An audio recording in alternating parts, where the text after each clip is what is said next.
দুর্গাপুর তাপবিদ্যুৎ কেন্দ্রে তৃণমূল বিজেপি বচসা ধস্তাধস্তি। আজ শনিবার অস্থায়ী শ্রমিকদের নিয়োগের দাবিতে দুর্গাপুর তাপবিদ্যুৎ কেন্দ্রে বিক্ষোভ চালাচ্ছে বিএমএস। তাদের সাথে রয়েছেন বিজেপির বিধায়ক লক্ষণ ঘড়ুই।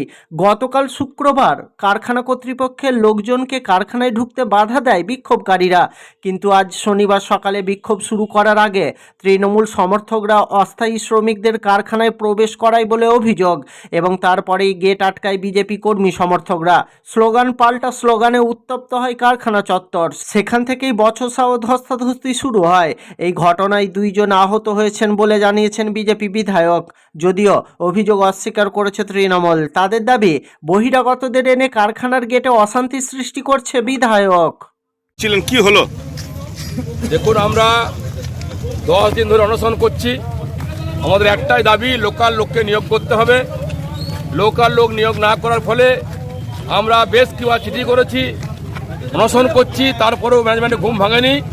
তাই গতকাল আমরা ম্যানেজমেন্টের লোককে আটকেছিলাম এবং আমরা বলেছিলাম এই যতক্ষণ না নিয়োগ না হচ্ছে আমাকে ঢুকতে দেওয়া হবে না। 8টার সময় লোক ঢুকে এখানে কারখানা গেটে, আমরা 7টার সময় এসেছি। তৃণমূল কংগ্রেস তারা বুঝতে পেরেছেন যে বিএমএস শক্তি বাড়ছে, তারা কালকে আটকে করেছে, এটা আজকেও করবে। তাই 6:30টার সময়তে গোপনে সকাল সকাল যে কিছু করতে না পারে লোককে ঢুকিয়ে দেওয়া হয়েছে। তাই আমরা আজকে এসেছিলাম, ধস্তাধস্তি হয়েছে, আমাদের কোনো হেনস্থা করেছে, একজন তৃণমূল কংগ্রেস মারধর করেছে। আমরা আজকে এখন বসছি। গতকাল আমরা যে ঘটনা ঘটেছে তারা পুনরাবৃত্তি না হয়, আমরা চাই এখানে লোক ঢুকতে হবে, নিয়োগ করতে হবে, না হলে আমরা এক পা পিছনে হব না। সেই কারণে আমরা যে আজকে সকালবেলায় 6টার মধ্যে ঢুকিয়ে দেওয়া হয়েছে লোককে, 6:30টার মধ্যে। আমরা আগামী দিন কি তার রণকৌশল তৈরি করব, কীভাবে আমরা তার গেটকে আটকাবো, কীভাবে লোক নিয়োগ করতে হবে, তার সমস্ত রাস্তা খোলা রাখছি। সেই কারণে সমস্ত কর্মীদেরকে নিয়ে আমরা এখন পার্টি অফিসে বসবো আগামী প্ল্যানিংয়ের জন্য। সেই কারণে পার্টি অফিসে যাচ্ছি। এখন বলছি যে ধস্তাধস্তিতে কি আপনাদের কেউ আহত হয়েছে? আমাদের 2 কর্মী আহত হয়েছেন। তারা তৃণমূলের যারা বাদ থেকে কিছু গুন্ডা নিয়ে এসেছিল, তারা সমাজ বিরোধী এখানে ভর্তি। এখানে এই সমাজ বিরোধীকে নিয়ে এসে পরে গেট জাম করে আমরা চাইছিলাম ফাইসাল হোক, আমরা চাইছিলাম সমাধান হোক। তৃণমূল চাইছে তারা অ্যাকচুয়ালি লোক নিয়োগ করবে, বিবেচনা লোককে নিয়োগ করা হবে না। তাই গায়ের জোরে জবরদস্তি করে বাদ থেকে গুন্ডা নিয়ে এসে তারা গেট জাম করে মারধর করেছে। আমরা হেনস্থা হয়েছি। তারপরেও আমরা চাই এই লোকাচারের চাকরি পাক, কারখানা হোক। তৃণমূল চাইছে বিএমএস না হলে লুটেপুটে খাবে, চুরি করবে, এলাকার লোককে নিজেরাই কাজ করবে। সেই জন্য আমরা তারা এই ঘটনা ঘটেছেন, কিন্তু আমরা চাইছি এখনও সমাধান রাস্তা খোলা রাখছি। তাই আমরা আগামী পরিকল্পনার জন্য পার্টি অফিসে যাচ্ছি। দেখুন, ঘটনা খুব পরিষ্কার।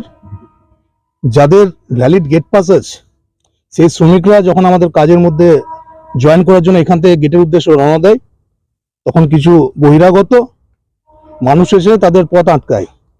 এবং আমাদের কাছে যেটা সব থেকে আশ্চর্যজনক, একজন জনপ্রতিনিধি তিনি নিজের পদমর্যাদা ভুলে রাস্তায় দাঁড়িয়ে এভাবে শ্রমিককে কেউ আটকায়। আমার মনে হয় না এটা ওনার পদমর্যাদার সাথে মানানসই। আপনারা নিশ্চয়ই দেখে থাকবেন, আমি আর ব্যক্তিগতভাবে নাম বলাটা সঠিক হবে না। দুর্গাপুর পশ্চিমের আমাদের যিনি এমএলএ, তিনি এই ঘটনাটা ঘটিয়েছেন। আপনাদের ছেলেরাও মারমুখী হয়ে যায় তারপর? না, আমাদের ছেলেরা মোটেও মারমুখী হয়নি। আমাদের ছেলেদের বক্তব্য এটাই ছিল যে যদি আমরা কারখানাতে প্রবেশ করতে না পারি, আমাদের যে দৈনিক হাজিরিটা, একদিন কাজ করলে 628 টাকা রেট বেতন পাই আমরা, সেটা দিয়ে আমাদের পরিবার চলে, সেটা দিয়ে আমরা বাচ্চাদের মুখে, বাড়িতে স্ত্রীর মুখে, মায়ের মুখে অন্ন তুলে দিতে পারি। সেই টাকাটা কে দেবে? শুধু এটুকুই ওনাদের উদ্দেশ্যে আমাদের তরফ থেকে বলা হয়েছে। ওনারা কি মানতে চেয়েছিলেন, তারপর গেট ছেড়ে দিয়েছিলেন, নাকি আপনারা জোর করে তারপর শ্রমিকরা ঢোকে? না, মোটেও জোর করে না। হয়তো ওনারা ব্যাপারটা রিয়েলাইজ করেছে, প্রশাসন হস্তক্ষেপ করে বিষয়টা আমাদের প্রতিটা ছেলে তারপরে কারখানায় কাজে গিয়ে যোগদান করে। কিন্তু একটা ধস্তাধস্তির ঘটনা ঘটেছে, 2 জন আহত আছে বলছেন বিধায়ক। না, আমাদের কাছে সে ধরনের কোনো রিপোর্ট নেই, আমাদের কাছে এই ধরনের কোনো খবরও নেই। এবং যা ঘটনা ঘটেছে সেটা প্রশাসনের উপস্থিতিতেই ঘটেছে। এবার প্রশাসন বাকিটা বলতে পারবে। একতরফা নিয়োগের দাবিতে বিজেপি কয়েকদিন ধরে বিএমএস এখানে আন্দোলন করছে। আপনাদের বিরুদ্ধে অভিযোগ আপনারা একতরফা লোক ঢুকিয়েছেন আইএনটিটিউসি থেকে, তৃণমূল থেকে। তো তাদের কোনো লোক এখনো নিয়োগ করা হয়নি, সেই জন্যই ধর্ণা দিচ্ছিল এবং তাতেই আপনাদের সাথে আজ তাদের ধস্তাধস্তি, ঢুকতে দিতে বাধা। কি বলবেন? দেখুন, এই বিষয়টা আপনাদেরকে আমরা গতকালকেও বলেছিলাম এখানে এই মুহূর্তে যারা নিয়োগ হয়েছে, 4 নম্বর ইউনিট যখন বন্ধ হয় 2022 সালের 29শে আগস্ট, সেই সময় কর্মচ্যুত হয়েছিল বহু শ্রমিক। তাদের মধ্যে থেকে যারা সক্রিয়ভাবে গেটে বাকি ছাড়াইদের শ্রমিকদের সাথে একসাথে কাঁধে কাঁধ মিলিয়ে ধর্ণা দিয়েছে, দিনের পর দিন এখানে রোদ বৃষ্টি সমস্ত উপেক্ষা করে কাজের প্রত্যাশা নিয়ে দিনের পর দিন এখানে গেটে সময় দিয়েছে, অগ্রাধিকার ভিত্তিতে সেখান থেকে নিয়োগটা হচ্ছে। এবং এখানে আমাদের বক্তব্য আছে, ওনারা যে নিয়োগের দাবি করছেন সেই নিয়োগের ব্যক্তিরা কোথায়? যদি ওনাদের কোনো দাবি আছে সেই নিয়োগের ব্যক্তিদিকে প্রকাশ্যে আনা হোক, আমরাও দেখি তাদের কতটা, আমরা যে মান নির্ধারণ করেছে ম্যানেজমেন্ট সেই মানে তারা কতটা ওখানে কি বলবো, ওই জায়গাটাতে তারা কতটা ভ্যালিড কতটা হচ্ছে সেটা এখন দেখার আছে। অবশ্যই যদি সেরকম ভাবে হয়, আগামী দিনে তারা যদি সেইভাবে শ্রমিকদের সাথে যোগাযোগ রেখে চলে, এবং আপনাদের গতকালকেও বলেছিলাম, কোনো রকম রাজনৈতিক রঙের বিষয় এখানে কিন্তু নেই।